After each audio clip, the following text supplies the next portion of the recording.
नमस्कार, आप देख रहे हैं क्राइम जंक्शन। नामांकन के 7वें दिन 33 उम्मीदवारों ने कराया नामांकन। यासर शाह व मारिया का समर्थकों ने किया जोरदार स्वागत।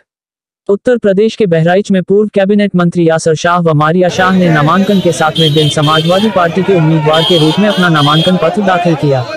इसी के साथ ही मटेरा व कैसरगंज विधानसभा क्षेत्र से सपा उम्मीदवारों के कयासों पर भी पूर्ण विराम लग गया और मटेरा विधानसभा सीट से श्रीमती मारिया व कैसरगंज विधानसभा सीट से आनंद कुमार यादव ने अपना नामांकन पत्र दाखिल किया। उधर भारतीय जनता पार्टी की बहराइच विधानसभा सीट की उम्मीदवार मौजूदा विधायक व पूर्व बेसिक शिक्षा मंत्री श्रीमती अनुपम जायसवाल ने भी अपना नामांकन पत्र दाखिल किया। नामांकन के दौरान कलेक्ट्रेट के बाहर सपा समर्थकों की भारी भीड़ जुटी और सपा उम्मीदवार पूर्व कैबिनेट मंत्री के समर्थकों ने जमकर नारेबाजी की। 285 विधानसभा में से दाखिल किया हूँ। किन मामले में आपने जो है सपा छोड़ा है? टिकट को लेके नाराजगी थी।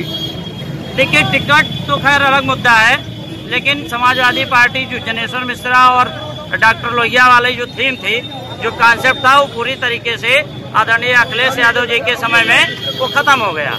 अब वहाँ पे चंद चाटुकार हैं और उन्हीं के कहने पे पार्टी चल रही है, इसलिए मुझे घुटन महसूस हुई और हमने समाजवादी पार्टी से त्याग पत्र दिया, कांग्रेस में शामिल हुए और बतौर कांग्रेस प्रत्याशी विधानसभा मैसी में आज हमने अपना नामांकन दाखिल किया। किन मुद्दों को लेकर जनता के बीच बहुत बड़े बड़े मुद्दे हमारी पार्टी के नेता आदरणीय प्रियंका गांधी जी ने जो अपने घोषणा पत्र में वादा किया है कि हमारे छात्राओं को लैपटॉप और स्कूटी मिलेगी, हमारे किसानों का जो बिल है वो आधा होगा, कोरोना काल का पूरा बिल माफ होगा, किसानों का जो धान और गेहूं है वो 2500 रुपये कुंटल खरीदा जाएगा, जो गन्ना है वो 400 रुपये में लिया जाएगा, 10 लाख तक के हर व्यक्ति का मुफ्त में इलाज किया जाएगा और बहुत सारी योजनाएं हैं जो उत्तर प्रदेश को सौगात के रूप में। बाढ़ हमारे क्षेत्र की बहुत बड़ी समस्या है। इसके अलावा सड़कों की हालत बहुत खस्ताहाल है और बेरोजगारी के मामले में पूरा देश और प्रदेश जूझ रहा है। ये 3-4 बड़ी बड़ी समस्याएं हैं। अगर हमारी कांग्रेस की सरकार बनने पे उन मुद्दों को प्राथमिकता के आधार पे निस्तार किया। विधायक बनने के बाद मुख्य 5 काम बताएं अपने क्षेत्र। नंबर 1, बाढ़ में जो अस्थायी रूप से बाढ़ पीड़ितों को उचित सम्मान के लिए आम आदमी पार्टी। क्या आम आदमी पार्टी किन मुद्दों को लेकर जनता के बीच में आ रही है? देखिए, उत्तर प्रदेश के अंदर तो बहुत दूर की बात है, पूरी दुनिया में अरविंद केजरीवाल जी मशहूर हैं मुद्दों के लिए। आज जो सबसे उनका मजबूत मुद्दा है स्वास्थ्य और शिक्षा। आज अगर हमारे परिवार में 10 लोग हैं तो 3 लोगों को जरूरत है स्वास्थ्य की और 3 लोगों को जरूरत है शिक्षा की। सबसे ज़्यादा जरूरी चीज़ है स्वास्थ्य और शिक्षा, जिस पर आम आदमी पार्टी सबसे ज़्यादा मजबूत भारत के अंदर, दिल्ली के अंदर अगर उसने काम किया है तो सबसे ज़्यादा मजबूत काम यही किया है स्वास्थ्य और शिक्षा को लेकर। बाकी बहुत से लोग जो आज जो है सारी पार्टियां लड़ रही हैं। आज जो है अब देखिए हमारे वहाँ दिल्ली के अंदर अरविंद केजरीवाल ने 300 यूनिट लाइट फ्री कर रखी है दिल्ली के अंदर, और औरतों के लिए यहाँ भी 1000 रुपया महीना का ऐलान किया है जो भी 18 साल की बच्ची हैं। अदर पार्टियों ने बिजली फ्री का ऐलान किया। देखिए, ऐसा है, एक नकल होता है और एक असल होता है। असल उन्होंने करके 9 सालों से 10 सालों में उन्होंने दिखा दिया। 4 बार सपा की सरकार बनी, उन्होंने ऐसा कुछ भी नहीं किया। बसपा की 4 बार गवर्नमेंट बनी, उन्होंने ऐसा कुछ नहीं किया। आज ये लोग एक तो सांड से लड़ रहे हैं और एक परिवार से लड़ रहे हैं। हम लोग मुद्दों की राजनीति कर रहे हैं और हम लोग मुद्दों पे राजनीति करेंगे। और जो है हम लोगों ने 403 विधानसभाओं पे अपने प्रत्याशी लड़ाने की घोषणा की है और आज हम लोग पूरी तरीके से सरकार बनाने में सक्षम हो गए। आपके क्षेत्र की सबसे बड़ी समस्या क्या है? हमारी सबसे बड़ी समस्या है स्वास्थ्य और शिक्षा। आज हमारे वहाँ एक भी इतना बड़ा नाम पा रहा है, एक अल्ट्रासाउंड मशीन हमारे वहाँ हॉस्पिटलों में नहीं है। आज 800-1000 रुपया अल्ट्रासाउंड मशीन के लिए लिया जाता है और गरीब आदमी जो नहीं बेयर कर सकता है, नहीं दे सकता है। हमारी सबसे बड़ी प्राथमिकता है अपने हॉस्पिटलों को मजबूत करना, वहाँ पे अच्छे डॉक्टरों की सुविधाएं करना, यूपीएससी की कोचिंग सेंटर लाना और जो है नीट की कोचिंग सेंटर लाना। ये सबसे बड़ा उद्देश्य है। शिक्षा क्षेत्र में महंगाई नहीं है, बेरोजगारी नहीं, महंगाई और बेरोजगारी ये एक बड़े पैमाने पे काम किया जाता है। ये पार्टी तय करती है और पार्टी किस तरीके से काम करती है, ये बड़ा सिस्टम। आपके क्षेत्रीय लोग आपको विधायक बनाएंगे तो आप सबसे प्रथम कौन सा कार्य करेंगे? हमारा कार्य देखिए, आज अगर स्वास्थ्य के ऊपर देखा जाए, आज जो 30 से 40 हजार रुपया ऑपरेशन फीस ली जाती है, अगर आज वही ऑपरेशन फीस फ्री हो जाए तो उन गरीब लोगों का काफी पैसा बच सकता है।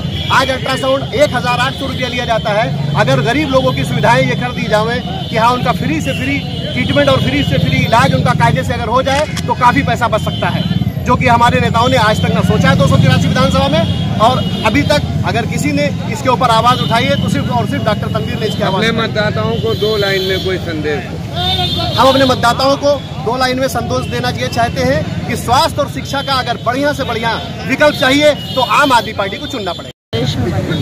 तब से निरंतर विकास के काम, मोबाइल हटा यार आगे से, हर क्षेत्र में काम हुआ है। सरकार बनते ही आदरणीय प्रधानमंत्री जी ने कहा था कि हमारी सरकार गरीबों की सरकार, बचतों की सरकार, सलमान आईडी थोड़ा ऊपर, नौजवानों की सरकार, किसानों की सरकार, और तभी से हर एक आदमी तक सारी जो बुनियादी जरूरतें हैं वो पूरा हो, उसके लिए भारतीय जनता पार्टी ने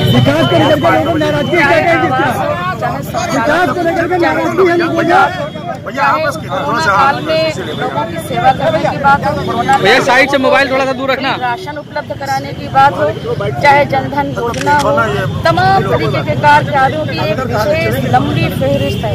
अगर हम ए से और जेड तक पूरे अल्फाबेट से कहें तो हर अल्फाबेट से सरकार की कोई ना कोई योजनाएं जनता को समर्पित है। इन्हीं सारे मुद्दों पर हम जाएंगे। हमने विकास किया है और आगे भी हम जनता की जो भी आकांक्षाएं उनको खरे उतरते हुए काम इस चुनाव पर कहां पर देखती हैं, क्या रिजल्ट नजर आता है? क्योंकि कहीं ना कहीं एक विरोध देखने को मिला है जनता का भी। जो काम करता है उसी से लोगों की शिकायतें होती हैं और उसी से लोगों को आशाएं भी होती हैं। कैसे उन वोटरों को आप मनाएंगे? एक हम सब जानते हैं कि 22 वर्षों तक लगातार एक ही पार्टी का, एक ही परिवार का कब्जा बहराइच जनपद में रहा। बहराइच 286 सदर विधानसभा पर रहा। अगर इन्होंने कुछ किया होता तो हमें कुछ करने की आवश्यकता ही नहीं। लेकिन 5 वर्ष के कार्यकाल में जब 2 साल कोरोना के भेंट चढ़ गए, बचे हुए समय में हम लोगों ने, हमारे कार्यकर्ताओं ने पूरी निष्ठा के साथ जनता की सेवा करने का काम किया। जहाँ कहीं भी रह गया है, बड़ी विनम्रता के साथ ऐसे लोगों को मैं कहती हूँ कि जो भी रह गया, 3 साल का समय कोई बहुत ज्यादा समय नहीं होता है। कोरोना के कारण एक महामारी आई, इतना काम नहीं कर मिला। हम लोग कोरोना से लोगों को बचाने में जुट गए। जो समय मिलेगा आगे, उसमें किसी को कोई पदाधिकारियों ने भी विरोध जताया है।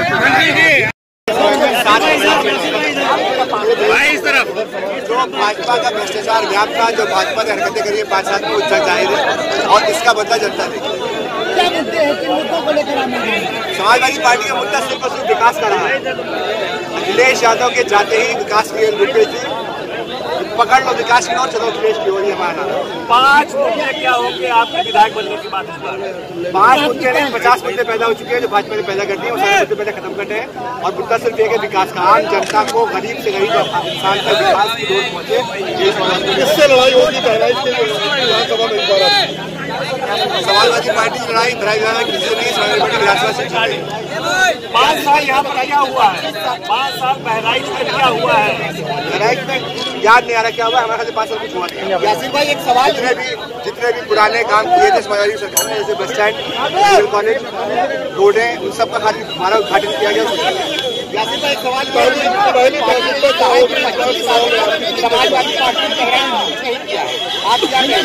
25 सालों तक आपके उम्मीदवार ने कहा है कि 25 सालों तक समाजवादी पार्टी ने किया, जबकि आपके फादर ने दिखाई दिया होगा, उनको दिखा नहीं होगा, तो विकास दिखता नहीं। क्या 25 सालों में कभी भी हिंदू मुसलमान झगड़ा नहीं हुआ बहराइच में, उनको वो नहीं दिखा। चुनाव जीतने के बाद बीजेपी की बीटी कौन सी बीजेपी की, ये मैं नहीं कह सकता, बीएसपी आने भी वो होंगे। सभा के काम में काम बंद हो गए, भाजपा से काम, विकास के काम सारे बंद हो गए। मेरे भाई आधा दूर पड़ा हुआ है, वो सारे विकास काम पूरे करवाए। विधानसभा के जो प्रत्याशी हैं वो आरोप लगा रहे हैं कि मटेरा में कोई विकास नहीं किया समाजवादी पार्टी के जीते हुए विधायक। मटेरा में 300 करोड़ रुपए काम हुए थे, उनको दिखाई नहीं देगा। भाजपा को जब तक कि ना हो जाए तो कुछ दिखता नहीं। बसपा का जो प्रत्याशी आपके सामने है वो भी आप पर बड़े आरोप लगा रहे हैं। प्रत्याशी होंगे, विरोधी होंगे, आरोप लगाएंगे ही नहीं। और अब सही है कि गलत है, प्रेस वालों का आपका कर्तव्य पूरा करना और जानना, जो सच है वो आपको चुनाव मैदान में है। बहराइच की आवाम से क्या कहना चाहेंगे आप? अगर हमने कुछ किया हो उस लायक को तो हम दिखवाएंगे।